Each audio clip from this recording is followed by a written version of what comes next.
Hello नमस्कार दोस्तों, देखिए आपके अपने स्मार्ट स्टडी चैनल में स्वागत है। तो देखिए आज हम पढ़ने वाले हैं कोशिका विज्ञान मतलब साइटोलॉजी। ठीक है, तो देखिए तो साइटोलॉजी का अर्थ होता है कि विज्ञान की वह शाखा जिसमें कोशिका का अध्ययन किया जाता है उसे साइकोलॉजी कहा जाता है।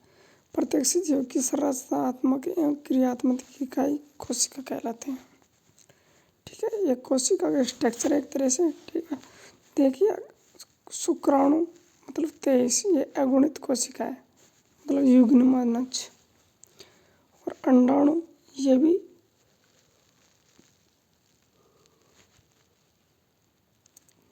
अगुणित कोशिका है मतलब 23 गुणसूत्र। इन दोनों का निषेचन होता है मतलब ये फीमेल से मान लो और मेल से। तो यहाँ युग्मन निषेचन होने के बाद युग्मनज या जाइगोट बनता है। जाइगोट में समसूत्र विभाजन होता है मतलब प्रोफेज, मेटाफेज, एनाफेज और टीलोफेज। ठीक है, मतलब दोनों 46 जोड़ी बन जाते हैं मतलब फैलोपियन ट्यूब फीमेल का है। ठीक है, तो यहाँ से वही 46 है वो 46 में टूट जाता है मतलब ऐसे ग्रुप बन जाता है मतलब कोशिकाओं का समूह, जिससे अंग बनता है। फिर अंग से अंग तंत्र और अंग तंत्र से शरीर का निर्माण होता है। तो देखिए कोशिका की खोज है जो रॉबर्ट हुक ने 1665 में हुई थी। ठीक है, जो रॉबर्ट हुक ने की थी। रॉबर्ट हुक ने सर्वप्रथम कॉर्क छाल में मृत कोशिकाओं को देखा जिससे सेल्यूला नाम दिया उसको। ठीक है, रॉबर्ट हुक की पुस्तक का नाम माइक्रोग्राफिया था, फादर ऑफ माइकोलॉजी। ठीक है, मतलब जीवित कोशिका की खोज सन 1674 में एंटोनी वान ल्यूवेनहॉक ने की थी। इसे फादर ऑफ बायोलॉजी कहा जाता है। इन्हें सर्वप्रथम जीवाणु में जीवित कोशिकाओं को देखा था। ठीक है, अब कोशिका का आकार और आकृति। जंतु जगत की सबसे बड़ी कोशिका शतुरमुर्ग के अंडे की होती है। कोशिका मतलब जिसका आकार इतना होता है 18 से 25 सेंटीमीटर। जंतु कोशिका की सबसे छोटी कोशिका माइकोप्लाज्मा की होती है। मानव शरीर की सबसे लंबी कोशिका न्यूरॉन है जो कि 90 सेंटीमीटर की है।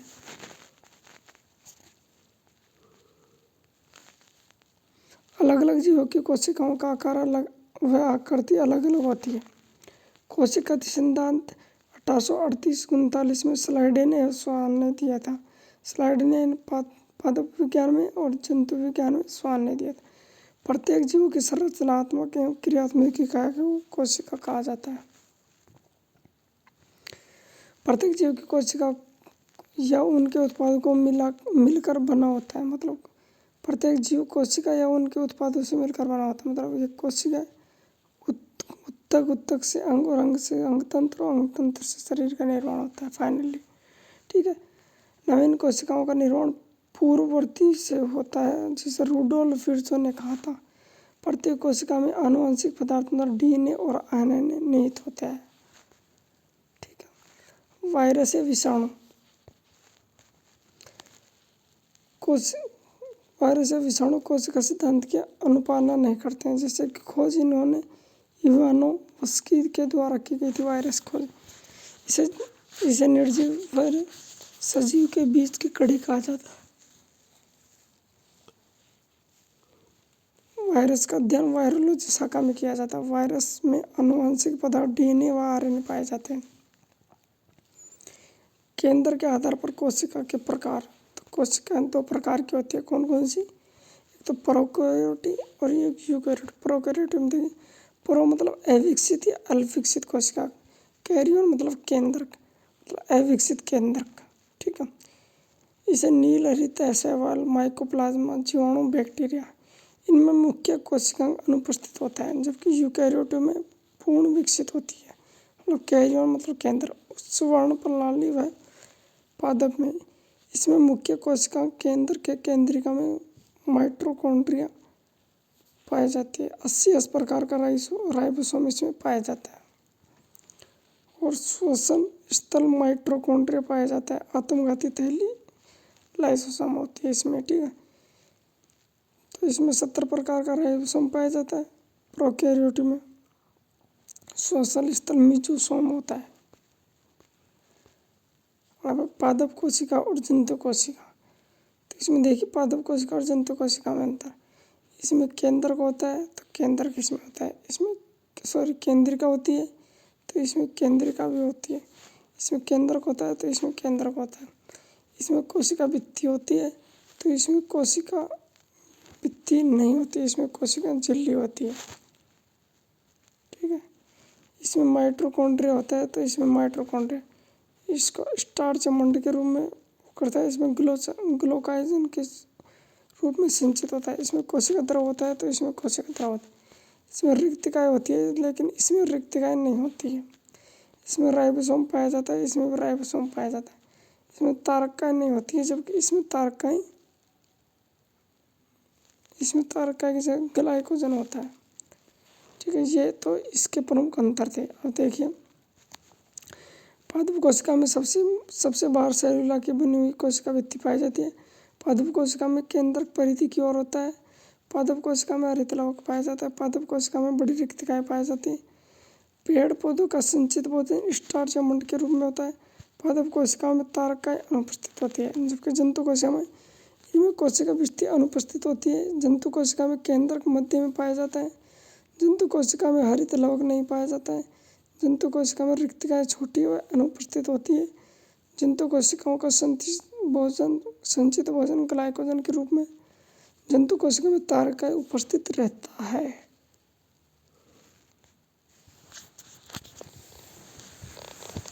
अब है केंद्रक में पाए जाने वाले मुख्य कोशिकांग। तो पहला है कोशिका भित्ति मतलब सेलोन। यह केवल पादप कोशिकाओं में पाया जाता है। यह पादप का मृत भाग होता है। यह सेल्यूलोज मतलब कार्बोहाइड्रेट की बनी होती है। Cellulose plus hemicellulose plus lignin plus pectin. इसमें कोको की कोशिका भित्ति काइटिन मतलब कार्बोहाइड्रेट पॉलीसेकेराइड की बनी होती है। पादप कोशिका को निश्चित आकार व आकृति प्रदान व यांत्रिक सहारा प्रदान करती है। अब कोशिका झिल्ली। कोशिका झिल्ली पादप व जंतु दोनों में पाई जाती है। कोशिका झिल्ली प्रोटीन प्लस वसा मतलब फास्फोलिपिड की बनी होती है। यह कोशिका को जीवित भाग है। कोशिका झिल्ली में अर्धपारगम्य चयनात्मक झिल्ली के नाम से भी जाना जाता है। इनके कार्य जंतु कोशिका में निश्चित आकार व आकृति प्रदान करना, कोशिकांगों की सुरक्षा करना, पदार्थों का समय निषेचन का कार्य करना, इसके कार्य। अब जीव द्रव्य मतलब प्रोटोप्लाज्म। नाम पुरुगुंजे ने दिया कोशिका द्रव प्लस केंद्रक द्रव को मतलब समस्त द्रव को ही जीव द्रव कहा जाता है। हेक्सले ने जीव द्रव को जीवन का भौतिक आधार माना। यहाँ है कोशिका झिल्ली, केंद्रक झिल्ली, कोशिका द्रव और केंद्रक द्रव, ये दोनों जीव द्रव कहलाते हैं। 70 से 75% प्रोटीन, 7 से 9% जल 70 से 75% जल, 7 से 9% प्रोटीन और कार्बोहाइड्रेट 2 से 2.5%, वसा 1 से 1.5 और RNA 7.7 और 0.4 DNA और खनिज लवण पाए जाते हैं। अब देखिए माइटोकॉन्ड्रिया या सूत्रकणिका को सर्वप्रथम देखने वाला कोलिकर, जो कि उल्ली की रेखित पेशियों में देखा गया था। उल्लू की रेखित पेशियों में इसके वास्तविक खोजकर्ता अल्टमान मतलब बायोब्लास्ट कहा गया। माइटोकॉन्ड्रिया नाम सीबेंडा ने दिया, ठीक है। इस केंद्रक में माइटोकॉन्ड्रिया इसके केंद्रक होती है। अब इसमें देखिए प्रत्येक कोशिका में सामान्यतः एक माइटोकॉन्ड्रिया होता है, एक से अधिक भी हो सकते हैं। संरचना जूता के समान केंद्रक पाया जाता है, बाहरी झिल्ली और ये आंतरिक झिल्ली और एक क्रिस्टी। अब देखिए माइटोकॉन्ड्रिया मतलब दोहरी झिल्ली युक्त कोशिकांग होता है। माइटोकॉन्ड्रिया प्लास्टिडिया लवक न्यूक्लियस केंद्रक। माइटोकॉन्ड्रिया की आंतरिक झिल्ली पर उंगलीनुमा उभार पाए जाते हैं, जिन्हें क्रिस्टी कहा जाता है। इसमें देखिए जैसा कि यह कोई कोशिका है। इसमें केंद्रक होता है जिसमें 23 जोड़ी गुणसूत्र मतलब RNA DNA होता है। इसमें डीएनए, ऊर्जा और एटीपी, मतलब डीएनए मतलब क्रेब्स की क्रिया होती है, मतलब वायवीय श्वसन। ईटीएस चक्र होता है, ऊर्जा मतलब डीएनए पाया जाता है इसमें एटीपी के रूप में।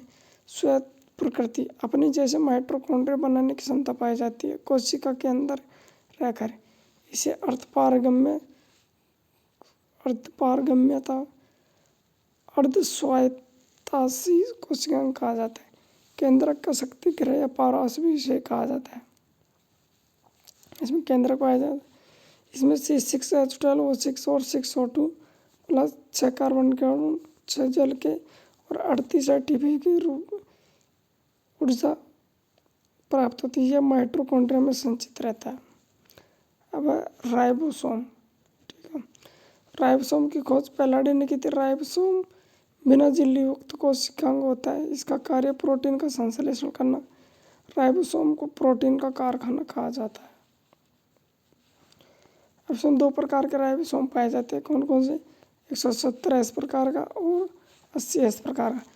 70S प्रकार का मतलब प्रोकैरियोटिक कोशिका में पाया जाता है, मतलब स्कोप की सहायता से देख सकते हैं इसको।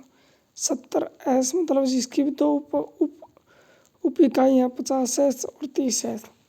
अब 80S की देखिए, यूकैरियोट मतलब बिना माइक्रोस्कोप के देख सकते हैं कोशिकाओं में पाया जाता है। इसमें 80S प्रकार का उपइकाइयाँ मतलब 60 और 40 उपइकाइयाँ।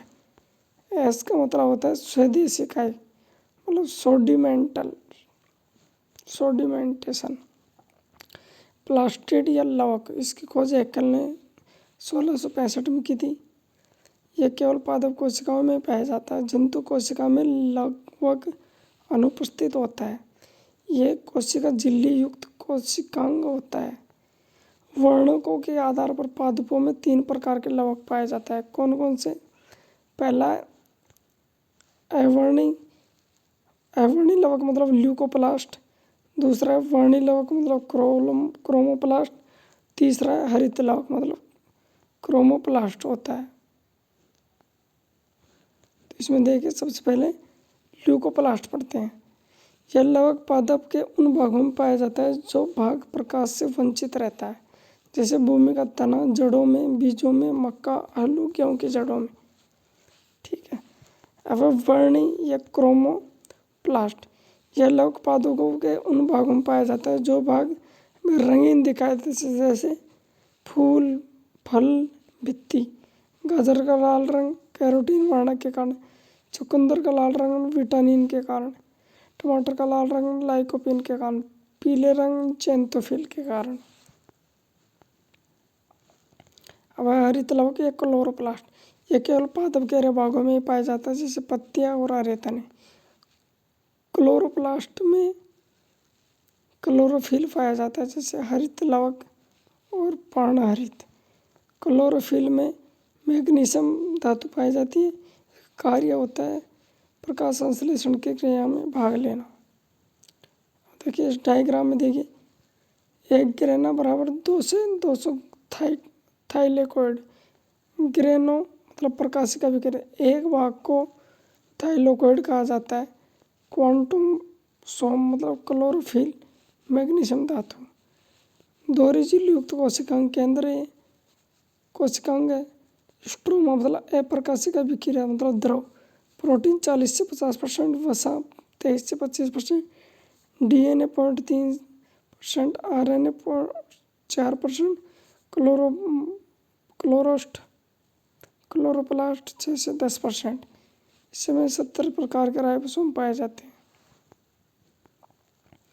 अब गोल्जी इकाई या गोल्जी बॉडी, देखिए इसमें गोल्जी इकाई केंद्र इक्लेरी जो झिल्ली युक्त कोशिका केंद्र है। अब इसमें इसकी खोज कैमिलियो गोल्जी ने 1898 में की, उल्लू की तंत्रिका कोशिका में। गोल्जी इकाई को मुख्य स्रोत कोशिकांग माना जाता है। गोल्जी इकाई शरीर के उन भागों में ज़्यादा पाया जाता है जहाँ से पदार्थों का श्रवण होता है, जैसे अग्नाशय ग्रंथि, लीवर रस, आमाशय रस, लीवर। यह लाइसोसोम के निर्माण में सहायक है। शुक्राणु का आगे का भाग के एक्रोसोम के निर्माण में सहायक होता है। कोशिका विभाजन में भी सहायक होता है। अब देखिए लाइसोसोम, ठीक,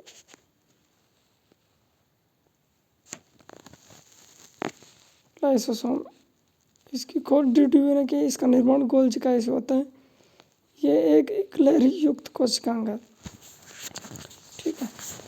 तो इसमें लाइसोसोम में लगभग 50 प्रकार के हाइड्रोलिक्स एंजाइम पाए जाते हैं जो कोशिकीय पदार्थों का पाचन करता है। अब मृत कोशिकाओं का भक्षण देखिए। लाइसोसोम को आत्मघाती तैलीय कहते हैं। आरबीसी के लाइसोसोम नहीं पाया जाता। आरबीसी में अंतःकोशिकीय पदार्थों का पाचन लाइसोसोम करता है। अंतःप्रवृत्त जालिका एंडोक्राइन रेक्टिकुलम, इसमें तारकाएं होते हैं, खुरदरी जालिका, चिकनी जालिका, कोशिका झिल्ली और केंद्रक ये पाए जाते हैं। अब भाई इसकी खोज देखिए। की थपोटर ने 1945 में की। इकलहरी झिल्ली युक्त कोशिका होता है। यह कोशिका का अंत कंकाल बनाकर कोशिका को निश्चित आकृति प्रदान करता है। अंतःप्रवृत्त जालिका 2 प्रकार की होती है। कौन कौन सी? एक तो खुरदरी जालिका और चिकनी जालिका। इस प्रकार राइबोसोम के कणों में लगे होते हैं। कार्य प्रोटीन संश्लेषण, जिस पर राइबोसोम के कण नहीं लगे होते हैं, कार्य वसा व स्टेरॉइड के निर्माण में सहायक है। अंतःप्रवृत्त के जालिका कोशिका झिल्ली के व केंद्रक के मध्य पदार्थों के आवागमन हेतु मार्ग प्रदान करने का कार्य करता है। अब तारका या सेंट्रोसोम, इसकी खोज टी बावेरिन की। यह मुख्यतः जंतु कोशिका में पाया जाता है। इसका कार्य कोशिका विभाजन में सहायक, सेल डिवीजन में सहायक। अब यह है तारकाई। इसमें ध्रुव तंतु का निर्माण होता है, सेंट्रियोल्स का निर्माण और गुणसूत्र से। यह बिना झिल्ली युक्त कोशिकांग है। सबसे ज़्यादा कोशिका विभाजन लीवर में होता है, जबकि सबसे कम कोशिका विभाजन ब्रेन में होता है। अब देखिए केंद्रक या न्यूक्लियस, इसका अध्ययन कैरियोलॉजी शाखा में किया जाता है। केंद्रक दोहरी झिल्ली युक्त कोशिकांग होता है। इसकी खोज 1831 में रॉबर्ट ब्राउन ऑर्किड पादप में की थी। पादप कोशिकाओं में केंद्रक परिधि की ओर, जबकि जंतु कोशिका में केंद्रक मध्य में पाए जाते हैं। सामान्यतः एक कोशिका में एक केंद्रक पाया जाता है। अपवाद स्तनधारियों के आरबीसी में केंद्रक नहीं पाया जाता है। पैरामीशियम में 2 केंद्रक पाए जाते हैं। केंद्रक को कोशिका का सीपीयू कहा जाता है। केंद्रक कोशिका में होने वाले समस्त जैविक क्रियाओं को कंट्रोल करता है। अब केंद्रक के भाग देखिए कौन कौन से।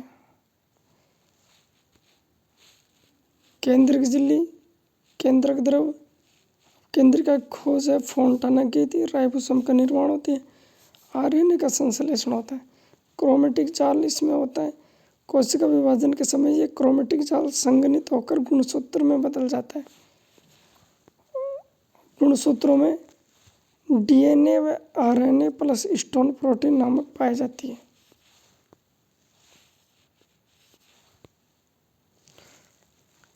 गुणसूत्र क्रोमोसोम की खोज होफमिन्सर मतलब स्ट्रॉसबर्गर ने की थी। क्रोमोसोम नाम वोल्डेयर ने दिया। मानव शरीर की प्रत्येक कोशिका में 23 जोड़ी मतलब कुल 46 गुणसूत्र पाए जाते हैं। शुक्राणु में 23 गुणसूत्र व अंडाणु में 23, ठीक है। अलग अलग जीवों में गुणसूत्रों की संख्या अलग अलग होती है। सर्वाधिक गुणसूत्र ओलोकोइनिया मतलब 1600 गुणसूत्र होते हैं। एस्क्यूरेशिया में सबसे कम 2 गुणसूत्र, मटर में 14 गुणसूत्र। अब देखिए ये पुरुष के में 46, जबकि महिला का में भी 46 गुणसूत्र पाए जाते हैं। अब देखिए मनुष्य में 23 जोड़ी गुणसूत्र पाए जाते हैं। मतलब 22 जोड़ी गुणसूत्र महिला व पुरुष दोनों में समान होते हैं और 23वां जोड़ा जो कि लिंग का निर्धारण करता है उसे लिंगी गुणसूत्र कहते हैं, ठीक है। जैसा कि देखिए, जैसा अगर पुरुष का XY होता है जबकि महिला का XX होता है। अगर पुरुष से 44 प्लस XX मिला तो लड़के का जन्म होगा। अगर 44 प्लस XY मिला तो लड़के का जन्म होगा। तो अगर मतलब लिंग के निर्धारण में किसका महत्व ज़्यादा होता है, तो ये होता है पुरुष का। इन्हें कायिक गुणसूत्र या अलैंगिक या ऑटोसोम्स कहा जाता है। किसको? ये जो बाह्य गुणसूत्र महिला और पुरुषों में समान पाए जाते हैं। तो इसमें देखिए बाह्य गुणसूत्र प्लस XY लड़का, बाह्य गुणसूत्र प्लस XX लड़की का जन्म होगा। ठीक है। गुणसूत्र की संरचना केंद्रक में पाए जाते हैं क्रोमेटिन जाल के रूप में, फिर संघनित होकर गुणसूत्र बन जाते हैं। सबसे स्पष्ट गुणसूत्र कोशिका विभाजन को मेटाफेज अवस्था में देखने का मिलता है। गुणसूत्र हमेशा जोड़े में पाए जाते हैं। ठीक है। जैसे ये गुणसूत्र के ऊपर का भाग है टीलोमियर कहा जाता है, और ये होता है जो आधा भाग जो क्रोमेटिक का बना होता है, और ये बीच वाला मध्य भाग सेंट्रोमियर कहलाता है। इसकी लंबाई है जो 2 माइक्रोन से 20 माइक्रोन के बराबर होता है। गुणसूत्रों का रासायनिक संगठन न्यूक्लिक अम्ल मतलब DNA और RNA, प्रोटीन कौन सी है, स्टोन व नॉन स्टोन प्रोटीन, आयंस कौन से, कैल्शियम, मैग्नीशियम और पोटेशियम, सोडियम। गुणसूत्रों का 90% भाग DNA प्लस स्टोन नामक प्रोटीन से बना होता है। न्यूक्लिक अम्ल अत्यंत जटिल जैव रासायनिक यौगिक है जो सभी जीवित कोशिकाओं में पाए जाते हैं। अम्लीय प्रकृति के होने के कारण ऑल्टमान ने इसे न्यूक्लिक अम्ल दिए। इसकी खोज फ्रेडरिक मिक्सचर ने की थी। न्यूक्लिक अम्ल को 2 प्रकार के होते हैं, कौन कौन से, DNA और RNA। अब देखिए DNA और RNA में अंतर। DNA का पूरा नाम है डीऑक्सीराइबोस न्यूक्लिक अम्ल, जबकि RNA का पूरा नाम है राइबोस न्यूक्लिक अम्ल। तो DNA में देखिए स्थिति केंद्रक, माइटोकॉन्ड्रिया और प्लास्टिड ये होते हैं DNA में। शर्करा डीऑक्सीराइबो न्यूक्लिक शर्करा, ठीक है, डीऑक्सीराइबोस शर्करा। C5H10O4 मतलब मोनोसेकेराइड और पॉलीसेकेराइड मतलब कार्बन, पॉली मतलब कार्बन के 5 अणु। इसमें क्या क्या होता है, केंद्रक और कोशिका द्रव होता है इसमें। शर्करा राइबोस शर्करा, C5H10O5 मोनोसेकेराइड और पेंटोसेकेराइड, 2 प्रकार की शर्करा पाए जाते हैं। संरचना देखिए द्विकुंडलिक संरचना मतलब high helix mode, high helix. ठीक है। तो इसमें देखिए एक कुंडली या एक रज्जु की संरचना, इसका कार्य प्रोटीन संश्लेषण का काम करती है। ठीक है। इसे जीन होता है जिससे जीनेटिक्स की उत्पत्ति होती है। इस संरचना को 1953 में वाटसन व क्रिक ने दिया था DNA की संरचना। ठीक है। जिनकी अभी वाटसन के भी मृत्यु हुई है 2025 में। ठीक है। ने दिया था, इसलिए इन्होंने 1962 में नोबेल पुरस्कार दिया गया। मेरे हिसाब से 9 या 10 नवंबर या दिसंबर को इनकी डेथ हुई थी वाटसन की। इसका कार्य आनुवंशिक गुणों को एक पीढ़ी से दूसरी पीढ़ी तक पहुंचाने का कार्य करती है। DNA व RNA 2 प्रकार के नाइट्रोजनिक क्षार पाए जाते हैं। कौन कौन से, तो ये पाए जाते हैं DNA में नाइट्रोजनिक क्षार और RNA में नाइट्रोजनिक क्षार। तो इसमें कौन कौन से, प्यूरिन और pyrimidine। प्यूरिन में 2 एडिनिन और गुआनिन, जबकि pyrimidine में थायमिन और साइटोकाइनिन पाए जाते हैं। प्यूरिन में एडिनिन और गुआनिन पाए जाते हैं, और pyrimidine में जो यूरेसिल और साइटोकिन पाए जाते हैं, साइटोसिन। तो देखिए अगर वीडियो अच्छी लगी तो वीडियो को लाइक करना, चैनल सब्सक्राइब करना, और हमारे बायो में टेलीग्राम का लिंक है उसे भी आप ज्वाइन करना। ठीक है। धन्यवाद।